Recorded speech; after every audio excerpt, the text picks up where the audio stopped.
Welcome to the Middle East AI News Minute by Carrington Malin for Wednesday, September 4th, your 1-minute daily briefing brought to you by OnDemand, Turbocharged AI Product Development and Integration. Global early-stage venture capital firm SparkLabs Group has launched the SparkLabs AIM AI Fund with a confirmed investment of $50 million, which will invest in participants in the AIM-X AI startup program. SparkLabs unveiled AIM-X in June as the official AI startup program under Saudi Arabia's Artificial Intelligence Mission, or AIM, which aims to bolster the kingdom's leadership in AI over the next 5 years.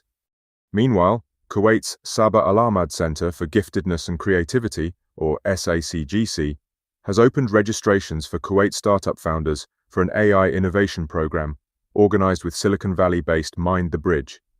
The 10-day program in San Francisco will help support Kuwaiti startups planning to enter the US market with knowledge, skills, and networking opportunities. And Oman's Ministry of Transport, Communications and Information Technology will hold a national drone competition on September 5th at the Sultan Qaboos University's College of Engineering. The annual event includes a program of workshops and training courses aimed at developing participants' drone skills. These were today's top Middle East AI news stories, brought to you by OnDemand. See my weekly news digest for more stories and useful links. Thanks for listening.